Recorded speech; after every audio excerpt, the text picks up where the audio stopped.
Welcome to the FPLUSA Press Play Podcast. We got a jam-packed episode coming out of Game Week 12 and previewing the action in Game Week 13.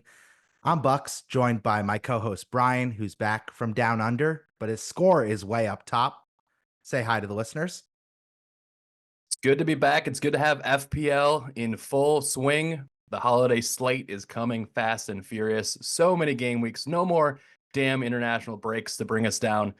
I'm stoked. And even though I destroyed my ankle in basketball and that kept me down all week on the couch, I was definitely flying high with my FPL team. So feeling pretty positive about things. And not to be outdone by Brian's shine here, we are joined by a hashtag FPLUSA legend, an OG of the podcasting FPL community. We're welcoming back to the podcast Brandon, half of the Always Cheating podcast, who's now a resident of Toronto. I'm not going to call you a traitor, but it is great to have you on the episode. How you doing, Brandon? Yeah, it's hard not to feel smug having moved to Canada recently. We don't need to get into all of that, but hey, it's great up here. But thank you, Bucks and Brian, for having me back on the Press Play pod. Love the pod. Happy to be here. Let's get it. Yeah, let's dive right into it. We'll keep the politics and Brandon's predictions. Your foresight is being rewarded for FPL. I came here the right way. That's what I keep telling all my friends. You got out when you could. Now let's talk about game week 12. I think maybe I'll start because I'm suffering in the dungeon and I can't find any way out of the hell that I'm in when it comes to FPL. I land on a meager 37 points in game week 12. Ugh, now, my stinky. endless faith, my loyalty to undying levels in the robot himself, Erling Haaland, it's well and truly let me down, and I'm being punished pretty much every game week. I have not had a good green arrow in some time, definitely not since the mass sell going Nolland. So I deserve it. I'm taking my medicine here, and we'll talk a little bit more about that later in the episode. I feel bad for you, Bucks, because obviously you've been on the other side of some big variance swings. But even this week, you start with the 4:30 a.m. match, 7:30 in the East Coast, and you have Nico Jackson as your big differential, comes in with a 12-pointer. You're flying to start the game week. And then, lo and behold, the rest of the game week gets you only another 24 or 25 points. So that was a big letdown, I would say, as well, right? Yeah, just take the joy while you can as you're sticking the knife in, twisting it, moving it all around. It's all right. I don't feel pain anymore because I'm a pro FPL podcaster.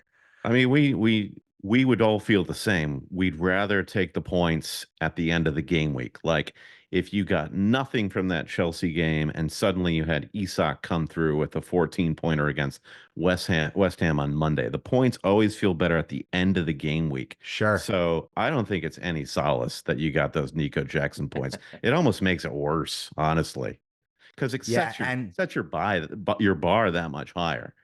Exactly. I thought I was going to have a big game week, and I should peek behind the scenes for the listeners. The moves I was debating last week were really between bringing in Lewis Hall and João Pedro. Now, I know that's not a like for like, but I was thinking of binning Solanke and going super aggressive for the attackers, or binning Trent and bringing in Hall to kind of shore up and have some extra coverage for the festive fixtures. Now, some of my trusted advisors, I'm not going to say who, told me very strongly about going Lewis Hall. And listen, that's the price I pay for not going Bucks wild. And I'm just being altogether way too cautious this season. So now that I'm back in the 2 million rank, it's time to unleash the fun again. So I think I'm going to get a little wacky in the next couple game weeks to make up for this terrible score. Oh, yeah. To be fair, I also gave you some feedback to play Solanke over Morgan Rogers, and that was the main thing. At least Solanke's a live body. TAA, Indeed. I mean, who knows how many matches he's going to play in this upcoming run, plus links to Real Madrid. They have tough UCL matches. He's not fit. Connor Roberts, or whatever his name is, Connor Bradley, is a decent deputizer. So, yeah, I feel like you unfortunate to not get Pedro in, but alas, you didn't take the massive gamble like I did. Yeah, I suck. It's all good. I'm stepping on a great segue to Brian's team here. I get that, but I do want a definition, and maybe I'm bringing some new listeners to this town. Define Bucks Wild. If I go to Urban Dictionary right now, what does it say? Well, there's actually multiple definitions. The FPL and more PG rated Bucks Wild definition is taking a big kind of send it move with a multiple hit. So if you get a -8, that's a typical Bucks Wild kind of Gotcha. crazy person Okay. move. Okay. And also, if you kind of make a transfer, you don't like it the first game week, you then rip the band-aid, make the next transfer to make up for it. That Mhm. also could be Bucks Wild. There are further definitions. You'll have to reach out in our DMs to get those. Most of them involve Black Wolf and some of his Okay. nudie content.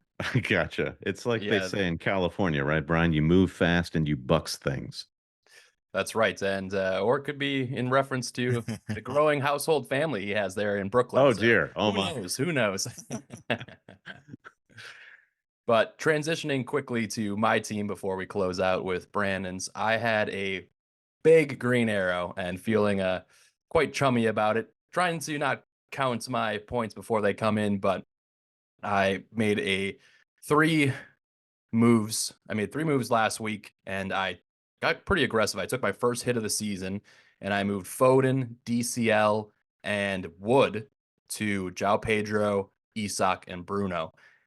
I did not think that João Pedro was going to be the highest score of the trio that I brought in, considering the kind of form that both Bruno and Isak were in. But I land on 77 points with a -4, so 73 net into the top 100K for the first time this season. So feeling pretty good. And honestly, I think I might take another hit this week and just keep riding the momentum It's and working, man. Keep going. picking the players that are going to be in my team for a while. I think it's kind of funny because I could have easily just brought in Nico Jackson instead of Isak, but then I wouldn't have brought in João Pedro. And I kind of made those moves early before, like in the middle of international break. So I've already banked like 0.3 value. And I've really just had a lot of luck selling Holland at the right time this season, selling the likes of Wood, selling Morgan Rogers, and all those guys, selling TAA early. And I've cashed in on all their value and just gotten lucky on the variance side. But the team did wonders. Cunha, 16-pointer. That's the benefit of having Dan, aka FPL_Black Wolf, on the pod. We have our 2-minute Wolves corner every week where he gets to wax and wane about how usually they're struggling, but right now they're hitting a little vein of form and winning some matches. And Cunha just put in a godly performance. Wow, that was incredible. One of our good friends who lives in Milwaukee was at the cottage for that match with one of my best girlfriends. They took in the match and they were shook the way that Cunha left them in the stands, considering they were supporting Fulham. So I think that's a good segue. There no Segue amount over of to you, Brandon. clappers in the world, Brian, could save Fulham from that performance. And yeah, Cunha was like, Shocking. yeah, Cunha just was doing his best Harry Kane impression, and it definitely left an impression on me for game week 13 for sure. Yeah, what do you got, Bucks? Yeah, I was going to say you're bearing the lead a little bit, Brian, because our guest, Brandon, I know you're one of the most hardcore Fulham fans I know. So this Brian Big Score is sponsored by your pain, so to When, speak. So yeah, when you guys let me know that Dan wasn't going to be on the pod, I breathed a sigh of relief, but then I had a pang of regret that I didn't wear any of my Fulham gear. But the Fulham gear is in the back of the closet after that performance. Wolves need a little bit of a moment in the sun, and B, Fulham needed to come back to earth. Fulhamish, one of my favorite Fulham fan podcasts, we're talking about a European adventure next season. So like those guys just need to be cut down immediately. I mean, Fulham and Marco Silva have built an incredible squad over the years, and it's all going in the right direction. Bad day at the office, you'd chuck that up too. But like sort of like short, long-term fantasy implications for Fulham, like I'm an Emil Smith Rowe owner. There are a lot of people out there with Raul Jimenez. I'm really not sure where that puts me with those guys. But Oh, whatever, Brandon. Yeah, yeah. Go on, Brian. The Anthony Robinson has one of his like best passes of his career, one of the best Yeah, right. crosses you've ever seen the man put in. Yeah. Puts it on a plate, and Jimenez tries to blast the ball into another continent, into the back of the net, goes off the bar, almost goes back to midfield. Oh, that was an insane miss. What is the XG on a shot like that? It's got to be even higher than Cole Palmer getting blocked for a tap in. Was it 8.7? I don't know. It Yeah, was it was insane. just under 0.9. I saw that too. Whew. There was the great camera angle that's basically like the Hawkeye cam to see if the ball goes over. You can see the frame of the goal like actually like rock back. Like the Hawkeye camera probably went off for how far the crossbar went beyond the goal line. It was insane. But yeah, Robinson is still the GOAT. No, even though he got a 0-pointer. But for me, it's a better story with my game week 12 score. I'm continuing a pretty good run, my fourth green arrow in a row, and I'm on Ooh, love that. yeah, it's good. It's good Good stuff vibes going into the holidays here. for sure. And I've got my highest OR of the season. I hit a high of 541K in game week 2, and then I've been it's been a slog since, and this run of greens puts me now at 437K. I finished on 64 points. Now here's a story for you guys. Woo. It's all everyone says it's all about planning, you pouring over those stats tables. What took me to the 64 points is this it's the simplest thing. It's luck. So I had 2 free transfers going into it, and I knew I was going to make one move for sure. Foden to Palmer. And that was a net neutral. Fine, whatever. I do want Palmer for the long term. I was set on my back line of Konsa, Mikolenko, and Anthony Robinson, all plum home fixtures for these dudes. And the Konsa injury then opens me up to spending an additional free transfer on a defender. I'm looking at Lewis Hall. I'm looking at Jurrien Timber. Both great options. There was a little angel on my shoulder on Friday night that just said, you know what? Defenders in FPL suck this season. Just roll with your man's Pedro Porro. And I did, and I got a 14-pointer, and here we are right now. So that's how you do FPL. I'm sorry to say you came here for some interesting strategy, and I'm just saying, just throw it against the wall, and sometimes it sticks. I mean, in the build-up to his goal as well, you could see him trailing the play and just waiting for, like, Solanke, don't mess up this pass. Like, Porro is about to rip one in the back of the net, and it was just everything turned out to be chef's kiss. So to get I haven't gotten any of those massive hauls from a defender yet this season. So 14 or 15-pointer, that's what dreams are made of in FPL, because you're paying, usually 5 or 6 million for one of those guys, and what a haul.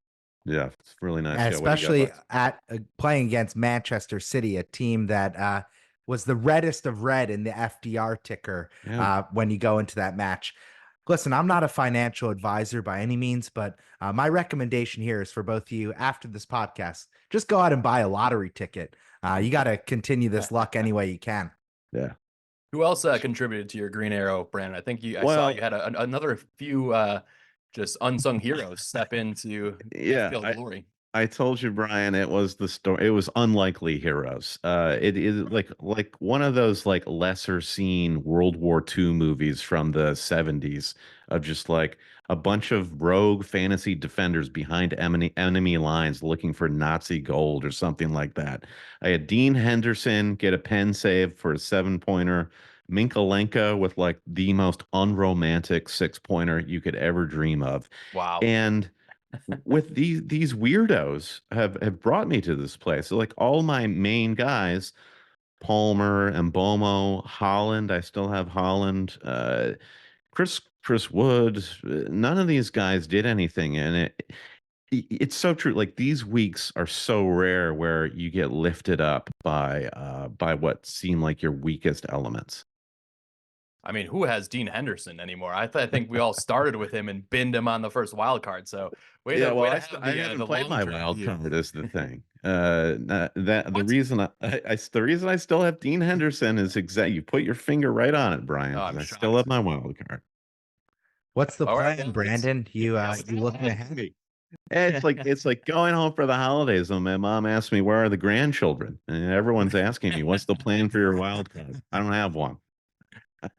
Well, I would say with the amount of fixtures coming up, Champions League back as well. It's gonna be really handy. If you get two Yeah. big injuries to two of your Yeah. studs, you might just be Yeah. like, perfect. It's a perfect time to redistribute all my money and Mhm. just wild card then. But I would say almost like 90% of the circles that I travel in have all played their wild card. So Yeah. you're a rare breed there, Mr. Kelly. Don't you guys both think this is true though, that like as soon as I play my wild card, my run of greens it changes. Like I mean it's a self-fulfilling prophecy in a way, but the temptation on wild card is you make too many changes. And I mean, on the one hand, this run is really solely based on solid captain. So you can't really screw that up so long as he Praise keeps the playing. Egyptian king. Praise the Egyptian king. I mean, you can screw it up Well, if you don't have him at all, right, Bucks? Oh, thanks. Yeah. Uh, well, reminder noted and put in bold yeah, letters over here. yeah, but yeah, I'll I tattoo it to my forehead. Never go without Salah. I do think Pedro Porro has probably got to go, and this was the week. Maybe this transitions us into other storylines from game week 12, but this was the week that broke me with Holland. He's out, and I think he's going to be part of a double move for me to get Saka in. I just can't. I can't handle it anymore. Let's just jump into it. Well, I mean, 4-0 from a Spurs team playing at the Etihad, who previously just lost to the Ipswich providers, the internet providers. Oh my goodness, what a crazy up and down season Spurs are having. And then I never would have thought that this iteration of City with Foden, Holland, a lot of quality players would lose 5 matches in a row in all competitions. And to have the other opposing fans and their sections just taunting Pep, telling him he's going to be sacked the next day. Oh, those are some good clips on social to see all those bloody Spurs fans cheering against Pep. Yeah, I mean, Well, I mean, what it's do we think that this can be turned around? So the question is, Bucks, is Pep Guardiola good enough to write this, or is is this just like a season long problem? Is Pep entering his Arsene Wenger era where he's going for the fourth place trophy? yeah, he's for sure got to be on fraud watch right now. I mean, I think what's most notable with this run of fixtures and the back to back to back to back to back losses that City have had is they're renowned as having the best academy in world football right now. It's not Chelsea, it's not Barcelona anymore. Really, it seems like the young talent is pouring and coursing through the blue team in Manchester City. So it's just very interesting that they're not even giving minutes to some of these young guys, and they keep running out the same old heads one match after another. I mean, they're bringing the gang back together from 4 and 5 years ago with Bernardo Silva, and you look at they have Gundogan back. KDB is aging. I mean, where's the infusion of young energy into this team? And it can't just be a Rico Lewis thing, right? And I just think they look like they're out of ideas right now. And especially as they're about to travel for a huge match away at Anfield, where they're now 8 points short of Liverpool, who are top of the table. I mean, to not score a goal from over 2xG playing against Ben Davies and whatever that Dragason's first name is. Sure. I mean, Son of the Dragon. that is a cruel indictment of the state of Manchester City and their attack right now. I mean, And it's honestly, all FFP related, right? Like they've had young studs. Like think about Liam Delap. It would be great to get him some minutes in the City team right now to have another goal scorer, somebody that could actually finish nah, a couple their other chances. finances are They fine. don't have. I'm not crying poor Look, for well, them. I'm just saying they've sold a lot of their talented players as well. When you think about selling Palmer, that was a huge monumental miss. Selling La Arana, right? We don't have Julian Alvarez replacement. He went for what, 90 million? So they need help desperately in the January transfer window. They need to shore up some of these positions because Savinho, he's new to the league. He's going to take a couple years. Doku, he ain't it. And with Foden off the boil, KDB on the mend, it's just rough. It's rough to see all these long shots and Foden. I don't know what the fuck's happened to that guy. Who stole his powers, Bucks? Brandon, I want to bring you back in here, but I just want to mention that, it's one thing to say that they don't have bodies because they do. I think that's a false narrative, and that might be giving Pep too much of an out. So, you look at Chelsea, you look at some of these other teams, they have a full second team of players. And Manchester City have the same resources. They own more other clubs. There's no excuse. So I think it Okay. just comes down to, Pep is very stubborn. And because he's such a control freak, he doesn't trust the young guys. And he's got to break the seal a little bit, or else they're going to continue to slip and lose ground on Liverpool, who aren't taking any prisoners right now. This is a little rich, Bucks, coming from a Chelsea point of view of like, why don't they have a second squad? Well, they didn't spend like $2.5 billion on guys that aren't that good to fit into the first squad. Point Well, one. I would disagree with that because I think that the numbers kind of speak for themselves, right? They did buy Doku. They do have Grealish. I mean, they have tons of big investment players in their team. They have that guy Nunez, right? Sure. Savinho came from her sister club. So Sure, it's sure, not sure. like they're, hanging out with the sisters of the poor by any means. I'm They're not just getting the wrong guys. I'm not saying that, they haven't spent any money. Of course they've spent money. They're a vastly wealthy club. They're wealthier than Chelsea for sure. And it reminds me of how Brian has actually managed his fantasy team over the last month or so. Just like knowing when to sell these guys. Like De Bruyne, is one of my Sure. favorite players of the last decade in the Premier League. Should have Same. been gone from that club 2 seasons ago. Uh, Gundogan should have never been invited back.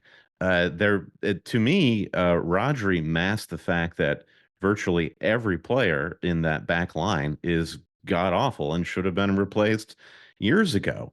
That squad has really been mismanaged by the club, and they've gotten away with it because Pep has because they are good enough to achieve what they have, but just in a very finite period of time, and they're kind of paying the price for it in a way, sort of like post Ferguson era Manchester United. You start to see how difficult it is for Great shout. a huge machine like this to just keep carrying on flawlessly.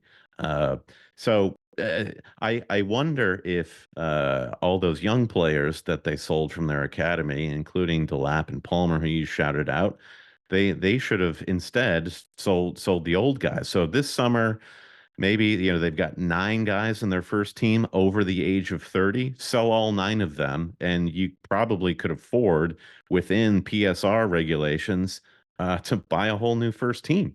Which could be pretty fun to watch next season. And Pep Agreed. But I obviously also think signed that contract for 2 more years, so he's gonna stick around and hopefully get this team out of the mud. But it's interesting, and obviously as a neutral, you're excited to see Arsenal and Liverpool really have a go for it, and Mhm. they both what probably about at this point. Chelsea? Hey, come on. Sure, I don't think Chelsea's ready, but yeah, I mean you could throw them in the mix. They're having a good moment, but ultimately, it's just good for the league to have a little more variation in who's going to be dominant at the top. And right now, that team is Liverpool, but a few injuries, who knows how it shakes out for the next 25 game weeks. But nevertheless, it's just exciting. It's good to be back with all this competition and talking points of the male soap opera and the drama of the sport we love.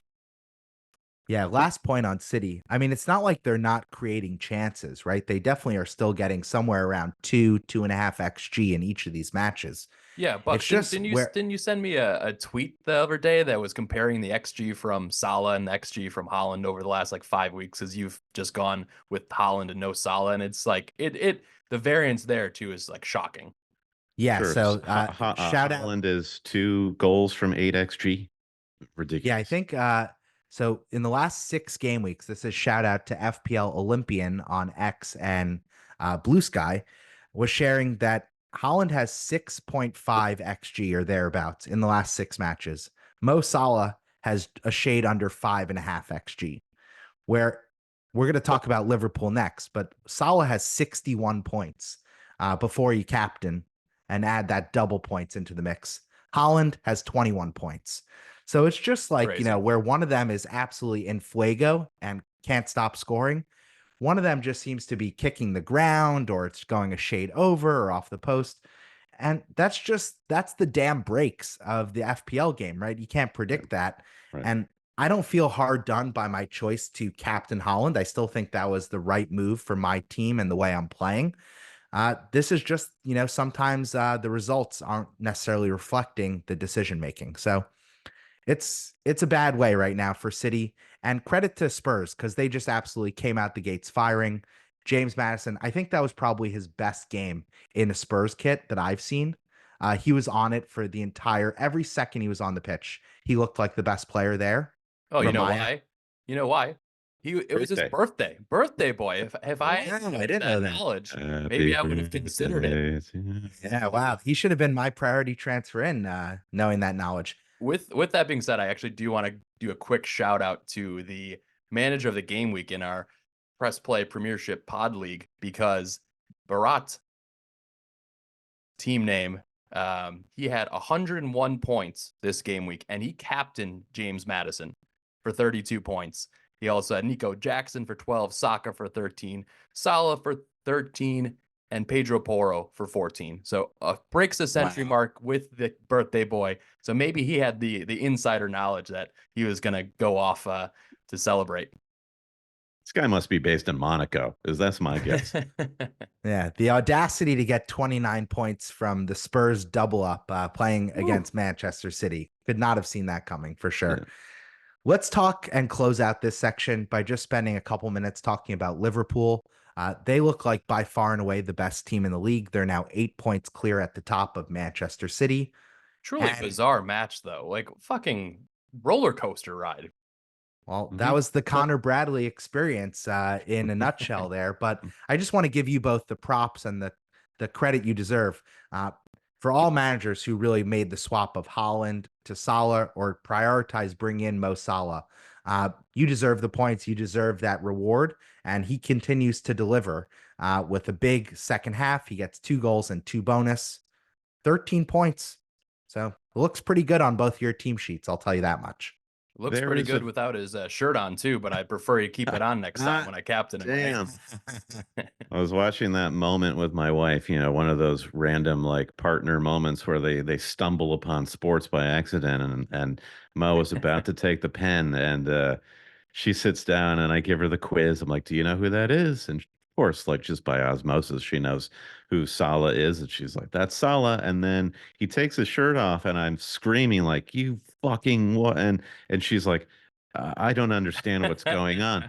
How is anyone on planet Earth going to get penalized for what he's doing right here? Which like there's joy for all of us watching that man take his shirt off. But there is a fairy tale afoot with Salah. Like all the headlines today have been Salah's unsure about his contract situation. And I can't quite sort of figure out who's driving this car. But I think both Liverpool and Salah are going in the same direction toward we're going to win the league. This is Salah's title. Is basically Salah is having his Steph Curry season. My knowledge of NBA is slightly vague, but there was the most recent Golden State title. It was like the Curry did it without Durant, and it was basically his thing. Salah's doing in his mid-30s towards the end of his prime. Yeah. Like this is it. This is happening. And he will be immortalized beyond what he already has been. And there's no way he's at Liverpool next season because you can't, really? I believe that sometimes you get these miracles where everyone understands the story's finished. It ended, and we do not need to watch Wayne Rooney get more hair plugs. Salah's hair plugs actually look fantastic. Wayne Rooney looked like dog shit by the end of his Manchester United career, and they should have just like shot Rooney into the sun like at some point. Salah's going to leave this summer after winning the title and giving us all our FPL fantasies. All right, I'm gonna take the other side of that prediction. I think this is all a huge negotiating play from his agent. And again, he's going out of contract, but he is having the best season, or at least one of the best starts this season of his career, despite being comfortably into his 30s. They say Frederick Chiesa, who Federico, excuse me. I just Americanized our Italian brethren there. They say Gotcha. he's going back to Serie A. That's not working out, so they don't have coverage for him. I think he gets a 2-year extension, and I think this is going to make any Liverpool fan start foaming at the mouth that listen. But I think this reinforces some of my belief that Klopp, he was fine, but it was really all Mo and the infrastructure that Liverpool had. So I look forward to being roasted on that take. But I'll give You space put for you yourself to out jump there on in, that one. Brian. Oof. Yeah. Yeah, you're taking the Americanized version of Brady versus Belichick right there as well. That's some parallels there. I'm very curious to see how it plays out.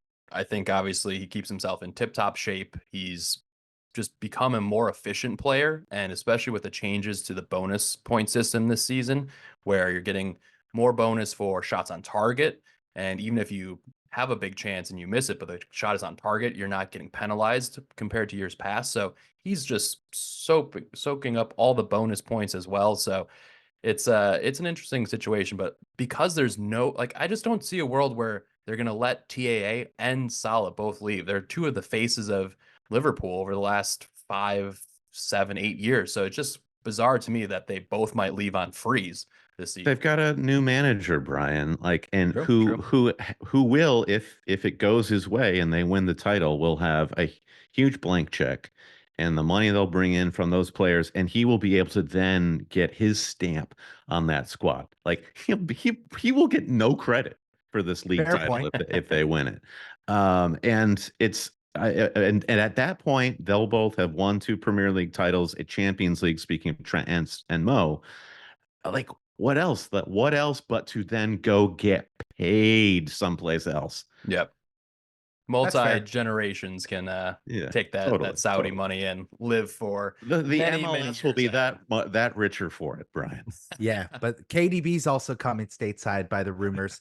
Before we go to our first break, let's just close out. Let's highlight 2 budget forward enablers who had brilliant game weeks, starting with Black Wolf's own Matthias Cunha. He ends up with 16 points, co-lead scorer of game week 12 with 2 goals, an assist, and 3 bonus points. Not to be outshined by too much, João Pedro, who Brian brought in, gets a dozen with a goal, assist, and 3 bonus points. With that, I think let's leave game week 12 and all of my pain and regrets in the rearview mirror, and let's fast forward to game week 13.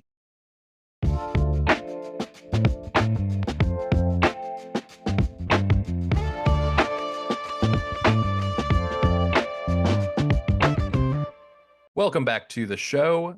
We're now going to dive into the upcoming matches with a Friday deadline. Do not forget to set your lineups. We also have Champions League action returning this week. Let's hope that all of our heavy hitters and key FPL players stay healthy on the pitch while they're traveling abroad to play in match day 5. But looking ahead, what do you reckon, Bucks? What are your top matches for FPL points? We probably have to start with the match on Friday, right? Yeah, match on Friday looking really juicy. I think that's Southampton at Brighton. Is that right? That opens us up. Mhm. Of That's right. It's course. a plump fixture. Yeah, we're going to be praying to the Saints that they capitulate in much more kind fashion than they did playing against Liverpool. I think Brighton feast, and I personally am thinking of an early move to bring in João Pedro. So we'll discuss that a little bit later. I think this has 3-0 to Brighton, the hosts, written all over it. Brighton feel due for a clean sheet, don't they? Because Yeah. they had that wobble early in the season after looking like incredible under new management, and now they're back, and it really is the hallmark of a genuinely good team. And I'll posit that Fulham exhibit this too. It's like when you can put goals first, you're a good team. You put goals ahead of clean sheets, you're a good team. Brighton do that. Fulham do that. Heck, like Wolves are getting to that point. So yeah, as far as fantasy is concerned, I gravitate toward João Pedro too. I've got a decision there, like which striker do I go for as a Holland replacement? Is it João Pedro? Is it Cunha? And my delight waking up 7:30 a.m. East Coast, um, Yeah, we still have East Coast time in Canada. FYI, that's a public service announcement. Um, and to see like a new transfer like taking the field as I get delivered my coffee in bed by my beautiful wife. What a life! What a life! Not to And you get mention, 4 straight green arrows and coffee in bed. No Yeah, wonder you're so handsome, smart, and fortunate, Brandon. You got it all worked out here. drink lots of water. Yeah, that's it, man. Those are the keys. What's your prediction? You think what's the Oh, we have final to score in predict. this opening one? Well, I'm gonna go a cheeky 3-1 just because I think they'll slip on a banana peel at some point, and little Dibbling will do his thing. All right. yeah, he put in a shift. He was looking Mm, pretty for sure. spry. Yeah. So I'm hoping 3-0. And then I think Bucks actually has for Bruggen in goal right now. So you got kind of shafted at the end of that Brighton match where they get the last minute goal when they're down at 10 men. But I think the run right now is just so beautiful for Brighton. So I'm actually considering one of their defenders for this game week 13 to 18. They just have just a sea of green fixtures. So we'll see if they can bring their glory. Generally, I do not like Brighton as a FPL team because the last year I just ranted against Deserby so often because he would just chop and change the team so often and just not play It's a really his key used car assets. salesman of a manager too. Like, get out of here. Like, Yeah. He's been in the press a couple times this season as well, just bitching and complaining. He's like, come on, suck it yeah, up, he's have some got a team ownership full of of your rapists squad. over there too. Oof, I don't want oof. to libel this Oh, podcast, shit. but I thought I was gonna step into it, and Brandon, you took the glory right out of no. my sneakers. So I appreciate that. All right, perfect way to What a put fucker that guy put is. that story to rest then, and transition. Also looking at, let's talk a little bit quickly about Leicester at Brentford. So what's going on with Mbomo? One shot in 3 matches, 0.09 XG total in 3 matches. Well, so the thing about Mbomo, if we go back and look at the tape, where did all of his goals come from? Like the last 3 or 4 game weeks, insane volleys, Bangers. to bangers and bangers, a penalty, and a cross that went in. And this is not to disparage Mbomo. Like the guy scores bangers, and God bless. But also like I'm not going to be surprised when he comes up with a few blanks. Yeah, and his price tag, he's still on all these set pieces, and we are seeing some of the XG shift to Visa. So that could Yeah, be, a reason why he's playing a right. more creator role. But I think at his like price tag, there's not really a ton of other talent that you're going to move to. So I think he's just a steady hold, especially for this week. But in the Mhm. upcoming weeks, people will start to move him on. Some people might try and stretch to, an 8-5. There's Bruno, maybe Odegaard, but it's hard to stretch him all the way up to get Saka, for example. I was looking at that in my own squad, and you need a lot of funds to be able to Mhm. do so. So it's a bit of a mixed bag, but I think it's just a steady hold for a few more game weeks. Yeah, I think if you have him, you definitely give him Leicester as kind of a last chance hurrah, last chance saloon here for FPL points. When he's fit, he just returns as if he was a premium. He really is the talisman for Brentford. They're slightly off it right now. So I think he'll come good. But again, I think I'm going to give him Leicester for sure. I think he might be a popular differential captaincy pick if you don't have someone like Palmer or someone like Saka already bedded into your team. Uh, but we'll see. I You think think the it could firing be a of popular move. Steve Cooper getting ousted by Leicester might make Leicester even more fragile for Mhm. this match, and Brentford are like they are the bad away team. They're good at home, bad away. So it's Yeah, kind the of like G these. Tech is a Yeah, fortress. I agree yeah. with that. What do we All say? right. 2-0. We got a prediction here. 2-0 sounds right. Yeah, for sure. I think To Mbomo's who? going to get To returns. who? I think I think I think Vardy Brentford. with the brace. Yep. Oh shit. No, I think Mbomo gets a goal and an assist. I think he's going to reward the patience. Love this. I think it's a 2-1 to Brentford. So Yeah.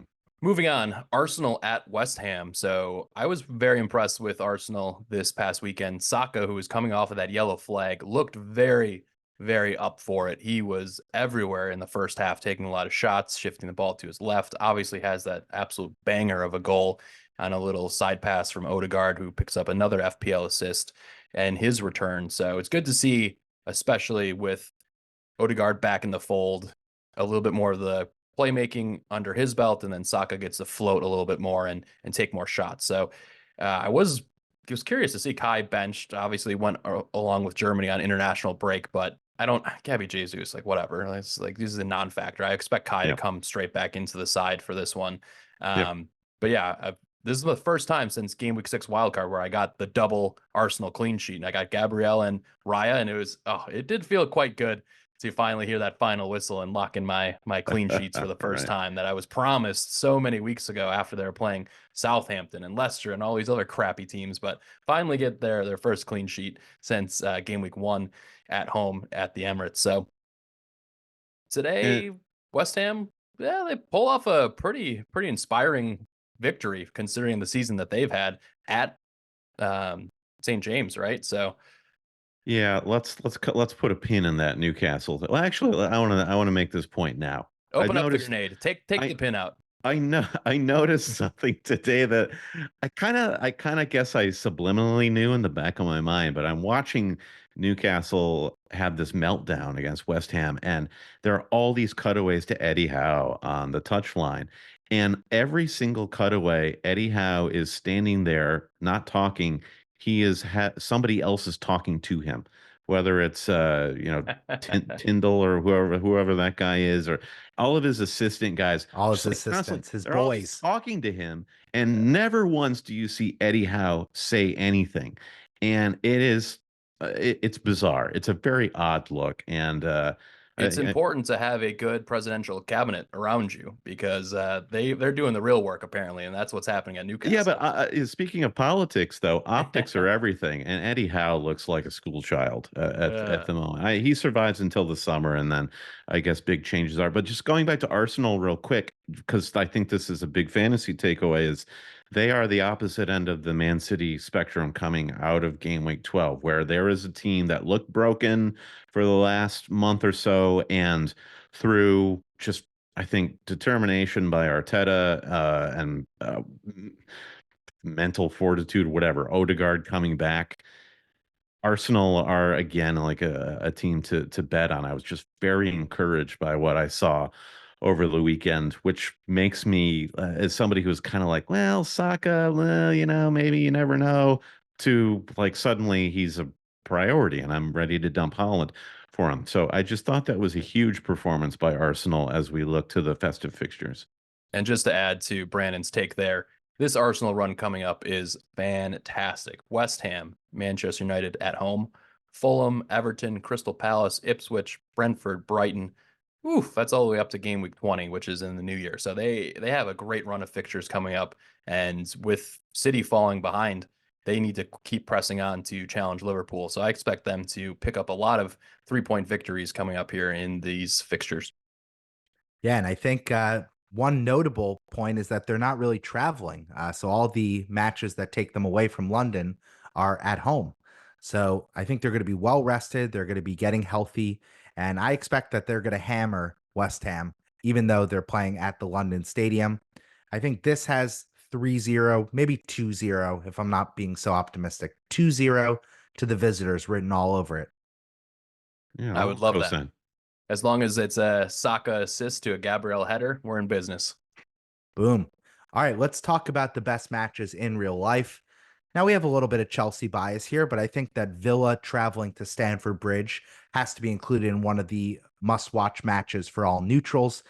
This could be a preview of what might be a season-long battle for 3rd, 4th, and 5th place, with Chelsea and Villa, adding their names Villa are into off contention. the boil, man. What's going on with Villa? They haven't played well at all recently. They've put a few good shifts in for UCL, but in the league, what are they, 9th, 10th in the table right now?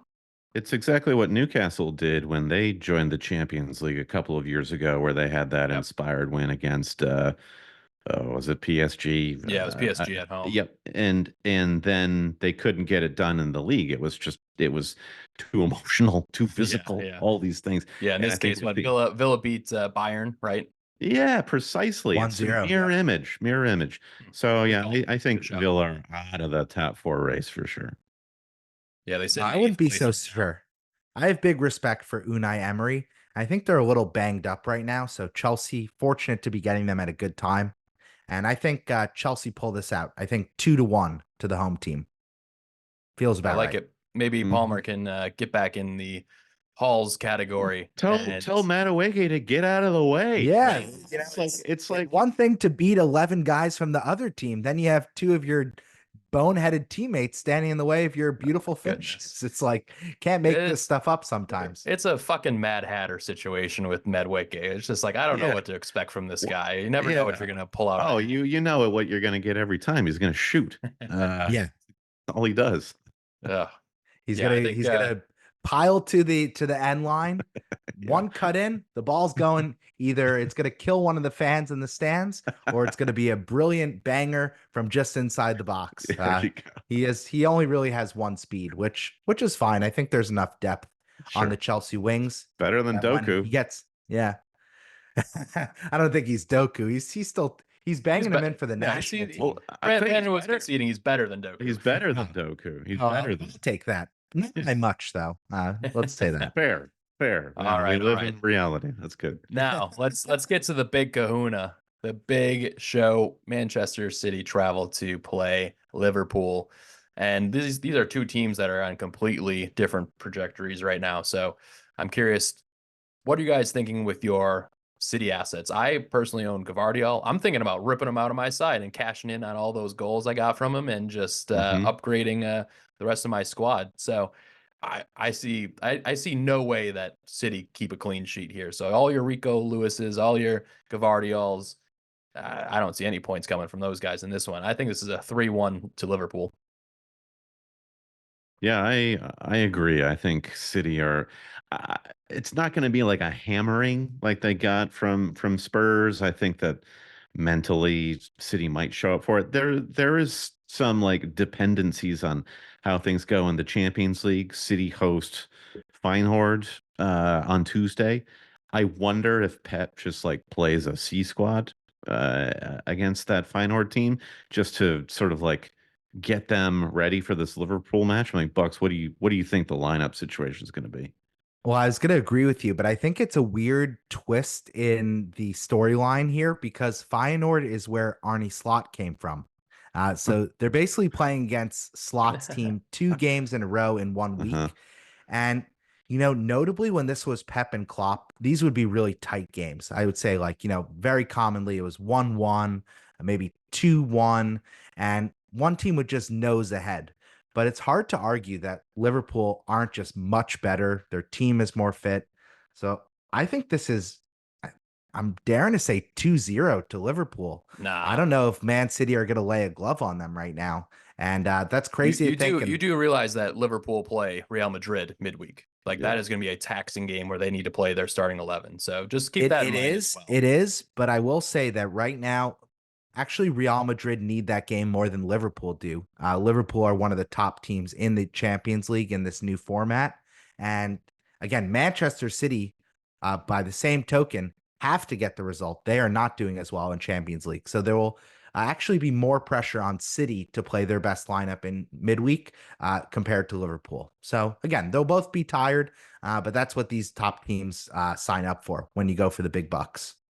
No Vinny Jr. for Real Madrid midweek is what I saw. So that's a Big bit miss. of a let off. Yeah, especially because not the not Ballon d'Or winner, Vinny Jr., we should say.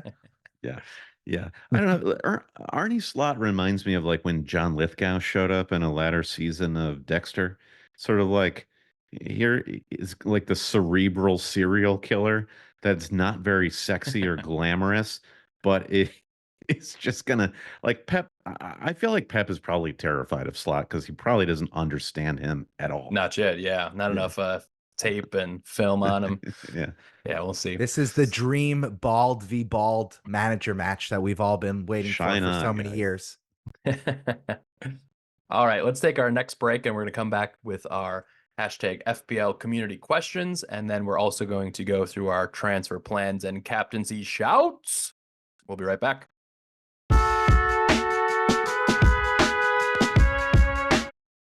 And we're back. Let's dive into the mailbag from the amazing community on hashtag FPLUSA and hashtag FPL community on both social media platforms X and Blue Sky. Let's start with a question from Blue Sky at FPL Underdogs asking about Yohan Wissa. Keep for the Leicester match or move on to João Pedro, who plays Southampton at home. Alternate move he's considering is Semenyo to Saka. I think pretty clear answer here. Yeah, pretty clear answer here. I mean, you got to go Semenyo. It was an interesting question for a while there. I would he say had us in the first half. I think clean sweep. We're all recommending Semenyo to Saka, right? If you take Saka out of that question, though, I think it's kind of interesting, and I do think there is, like, Pedro feels like the better pick in a vacuum, but I'm a believer of dance with the one you brought, and I think if you have Wissa ahead of a tasty home fixture, I would stick with him and resist that temptation of like that 0.1, 0.2 price rise on João Pedro and get him next game week. Yeah, thankfully, I agree with that. He's got another easy transfer to make, and that would be to bring in Saka, who's going to be away to West Ham, as we spoke about early, and you're just going to want Saka in your squad for the next 10 game weeks until he gets both his legs amputated at some point between all these matches he's going to be playing. So easy one there. Thanks for that question. Next up, actually just kind of curious, I think you joined the Blue Sky revolution here as well, Mr. Kelly, one of our friends at FPL_Conte. He wants to know why another guy in the FPL USA community has not joined Blue Sky yet. And so what's your plug? What's your read? Do you think after, international break was a good time to have a lot of people head over there? The platform is very young, but I'm seeing a lot of just positivity, like a little bit less of the porn and the AI bots and commenting on all the posts about Twitter when I can't. Twitter is the silliest thing now. I like it. I'm struggling, and maybe I'm showing my age a little bit, where I'm just like having that feeling of like, can I do this again? Like another social media platform. I like you guys migrated from Slack to Discord for your Patreon. That's true, and it worked. It worked. And what I see, I've actually didn't think that Blue Sky would take off like it did, and so I'm impressed. And the easy answer is immediately go to Blue Sky if you like that type of social media, leave Twitter and go there. But part of it feels a little bit like when the new FIFA comes out every year, and you're just like, am I gonna buy this new FIFA? Okay, I'll buy it.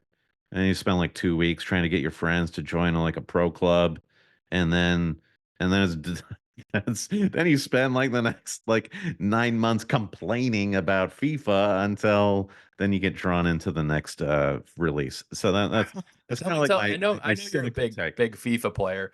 EAFC 25, the new one, has too many changes from the year before. I'm struggling out here. I'm playing a season with my buddy, and I'm just like, who are these people that are still in Division 4? They're rolling us. I can't figure out how to do a step over anymore. The physics are crazy. I play Rush all the time, which is basically I only play the arcade version of it now.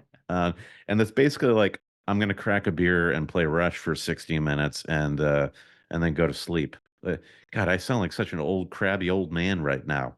Playing my Rush. You guys lost me with all this gamer talk. Who has time to play video games? I got 2 kids. They use me as their video game console. They're just have me plugged in, carrying them on my shoulders all over the place, pulling my hair and such. Nice. All right. Next question we have is from Graham Atwell. He says, I have 8.3 million in the bank and 1 free transfer after binning the Plank Holland and grabbing Cunha. His midfield is Foden, Bumo, Rogers, Palmer, and Bruno. He thinks the easy transfer is Foden to Salah, but then should consider a hit because he's going to have 4 million in the bank. So would you take a hit to maybe get in Saka for Bumo this week? That's an interesting call. Well, so the thing there, right, is Saka has the potential to be pretty widely captained against West Ham. Now, the fact that West Ham beat Newcastle Monday is probably going to diminish that differential captaincy bandwagon, maybe less of an issue, but that would have been like the one reason where I would say, yeah, take the -4. I actually have their moves reversed. I think if Mhm. you're planning to bring in Salah anyway, maybe the move is just to go Foden to Saka this game week. Hmm. Hold on to the cash, bring in Salah after Manchester City. That way you just swerve this fixture altogether. I know that's a plan, some transfer planning that I'm looking at right now. So I Interesting. definitely rate the Holland to Cunha move. And I guess I'm going to just barge in here because I'm one of the hosts. So I get to do Barge whatever in. I It's your want. it's your podcast. Do whatever you want, Bucks. So I guess related to Graham's question and also going back to the question Underdog had, if you could only pick one, is it Cunha or is it João Pedro? Where you guys fall on that question? You know, it's like, why not Los Dos like me? For this week, You have to pick one. looking at the fixtures, Answer the question, Brian. I mean, Southampton, and I've been targeting Southampton to great effect all season. So if it's order of operations and bring in the lad João Pedro first versus Southampton, I would probably go that route. There is something to be said about Cunha's XG. I don't have it in front of me, but he's been outperforming basically. And on the one hand, you say like, well, that's just a mark of a foreign player that you should buy into. On the other hand, I think we already kind of covered the fact that Brighton just generally as a team have the mojo going. It is a coin flip week to week, and that's the annoying thing fantasy wise. But I feel the gravitational pull of João Pedro right now. All right. Glad we're not all sitting on the fence here. Appreciate your takes. Let's go to the next question.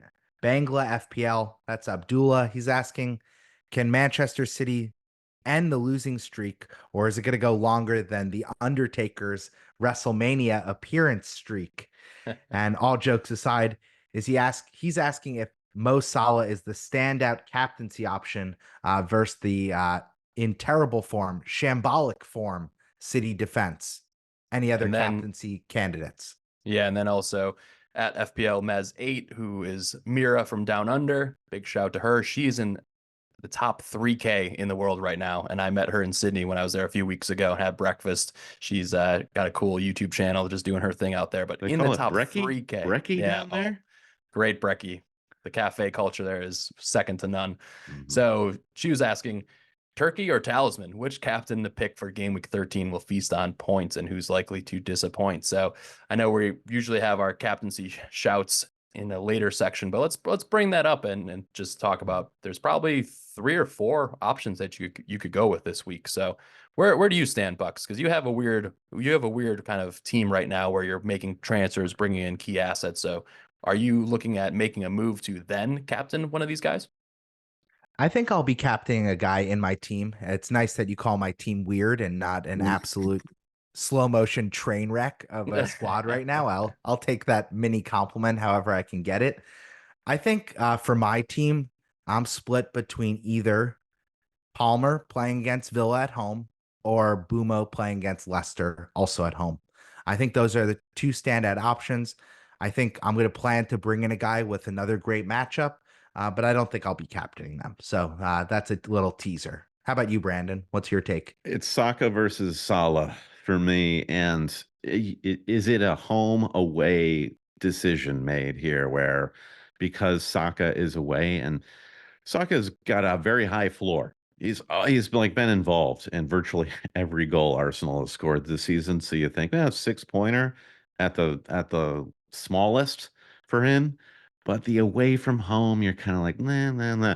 I'm kind of gonna hedge a little bit before we see how the Champions League matches play out for Liverpool, City, and Arsenal. You never know. Like maybe he loses both legs and both arms against who they play, Sporting CP. Sporting. Yep. Um. So yeah. Uh, Ultimately, I think like I'm on this run and I'm feeling, which makes me feel generally conservative which I think the conservative pick is Salah, and I think the more rogue captaincy pick is Saka. So I like that for people who are like, you know what, I need to take a shot as we head into the festive fixtures. Captain Salah or Saka. I mean, if you want to be that. Yeah, I think Yeah, but right you're going to now, captain Salah just to make sure we understand. I'm Salah, and if you want to be crazy and nuts, if you want to go Bucks, Captain Bucks Saka. Wild. Yes. Yeah, I'm I in don't a know. spot You where gotta do a -8 first to bring in Saka. You sell Saka, Yeah. then bring him back in after Yeah. Champions League yeah. for a I -8. I know you then have no captain free him. transfers banked, so you might be in a -8 territory. Yes, not this yeah, game week. Soon. I agree with you there. I think the home fixture versus City and just what I've seen from City in the last 5 game weeks is that they can't defend and they don't have the right combination of defenders and midfielders to contend right now, and they're leaking goals. It's not like they're losing 1-0 or 2-1s. Like they've gotten smacked around, absolutely brutalized by a few of these opponents. So I just think it's a good spot where Pep is going to have his pride. He's not going to park a bus by any means, and there's going to be room on the counterattack for fit Salah to be running down the flank and get his patented left-footed goal. So I'm on Team Salah this week and just continue to ride the momentum. Sorry to step on you there, Brian, but Guardiola was like it had a one of his game worst against games. Spurs. Defensively, he created 8 chances because I have him on my team. I was like, oh my god, put one of these in so I can at least get consolation 3-point. Fair point, which is I guess part of his problem. But Salah going at a Guardiola who doesn't know if he's what end of the pitch he's meant to be in is fun. Sounds good. All right, we got a lightning round here quickly with 2 more questions before we just touch on our transfer plans. So Mira wants to know, what's your favorite Thanksgiving side to put up on your plates besides the gravy, of course? So Brandon, what's your answer? Stuffing. It's probably the boringest thing, but I'm here for the carbs, and stuffing offers a lot of intricacy. It's like stuffing is kind of like a fantasy team in a way. Oh, you're going celery? Celery for 4.8. Very nice. I've got this nice Italian sausage to spice things up as well. You could do a lot on the margins with stuffing. I'm a Dry big fan. or wet stuffing though, Brandon. You got to clarify. Somewhere in the middle, too wet, disgusting, too dry. I always have boring. the gravy next to, the gravy goes on the potatoes and then it comes over the edge to the stuffing as well. So, some fresh herbs, some sourdough. I like sourdough in my stuffing. So if you're going to spend the time to make it, that's one of the answers. I'm a stand for dry stuffing. I will not be approached. I will not be putting any wet stuffing on my plate. I leave the moist food items to the sweet potatoes. That's a close second for me. A good sweet potato, a little bit of cinnamon. Keep the marshmallows for dessert. I think that's we're not 12 years old anymore. Let's grow up a little bit. Come on. Look, I'm a good Midwestern boy, and I love me some garlic rosemary mashed potatoes. And just give me the ladle, give me the whole pot, and I'll just sit in front of the TV watching the football, the NFL that is, and just finish off the rest of the potatoes until I can't even sit up straight. So that's my call. Mashed potatoes. I love it. Yep. All right. Lastly, at my Cayman fan asks, what are you most thankful in the FPL community for? So I'll answer that quickly. The banter. I love that we're back. The banter is back on, whether you're on Blue Sky, in your group chats, on X, the banter, the memes, and all the action. So that part of the community is my favorite. Just uplifting me, seeing some of these funny videos. I saw one today on Bleacher Report Soccer that was like just the wish list for all these different players in like a cartoon format. I'm like, that was great. I enjoyed that. Very wholesome. Yeah, the community and the banter, the discussion, it makes you feel less alone. Like as somebody who relocated in the last year from New York to Toronto, I just put out a message like, "Hey, FPL Toronto."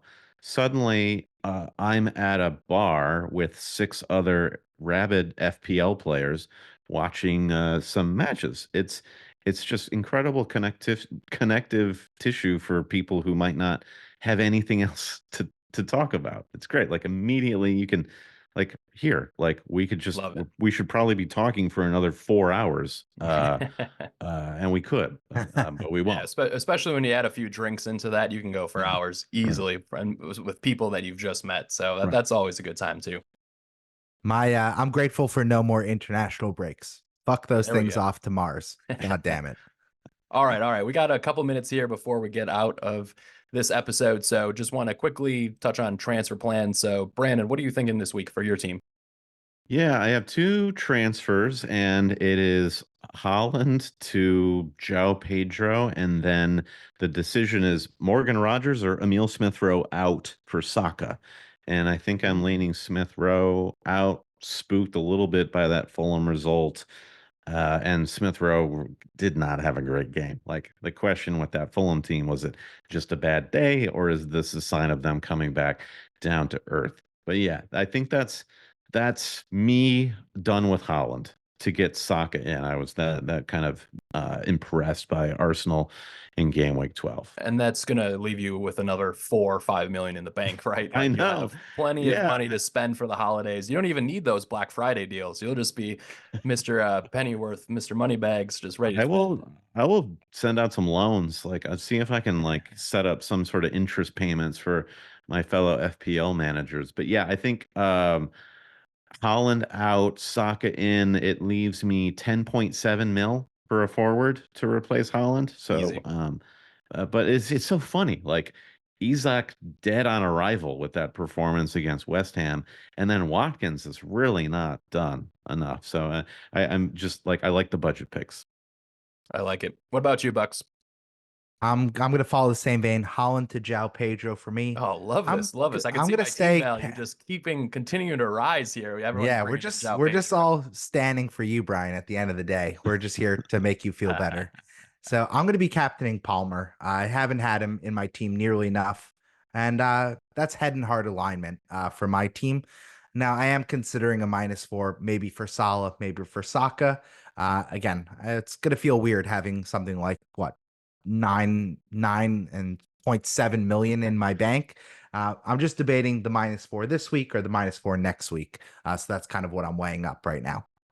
If you're going to take a hit, I would just bring it up because you never know when Salah gets his penalty versus City or Saka gets, these are stud assets. So the more time that they're in your teams, the higher likelihood that they will eventually return and make that hit come good. So that's my quick reaction there. Good point. And then lastly, just touching on my team, again, I was not expecting to be sitting in the top 100K at this point in the season. So I will be continuing to just go with the gut, and I'm going to rip out Bruno Fernandes. I did not see enough of Manchester United. Yes. Just hit him in. We're going to hit him out. That's amazing. We're going to move him to get our guy. Bucks wild. Yep, that's right. And in previous episodes, I'm like, no time for hits, but I will be probably moving him to Saka, and then I'm going to take the lad Gvardiol, cashed in on all his points. I'm going to get a 4-5 defender of some sort, and then leave like $1 million in the bank. So I'm in a good spot. Take the hit, and it'll drop 20,000 places, but I'll have a team that I really feel confident in. So just with a minute left, Brandon, where can the lads find you? Thank you so much. And the ladies, the lasses and the gents, whoever it is listening, thank you so much for jumping on 2 years in a row. We can't wait to have you on again next year. Yeah. So where can they find you? Always a pleasure to hang out with you, Brian and Bucks. And shout out to Dan. Missed you on this episode. The whites will get you next time. I'll tell you that much. But yeah, if you want to, which is like the weirdest thing to shout from the stands, like up the whites. It's a very, very odd thing. But yeah, find more of me and my buddy Josh at alwayscheating.com. We drop our pod every Sunday night, Monday morning. And we have lots of Patreon offers at patreon.com/alwayscheating. And yeah, we're kind of moved all of our our social to Blue Sky, so it's always cheating FPL at bluesky.com or whatever. We appreciate the OGs and hopefully have Josh on the pod later. So thank you again for listening, everyone. Good luck this weekend. Have a safe time with family here in the US, celebrating Thanksgiving, and hopefully we'll all have green arrows to come with this holiday session right in front of us. Thanks for listening. Thankful for you, Brandon. You guys inspired this pod, so this is all love.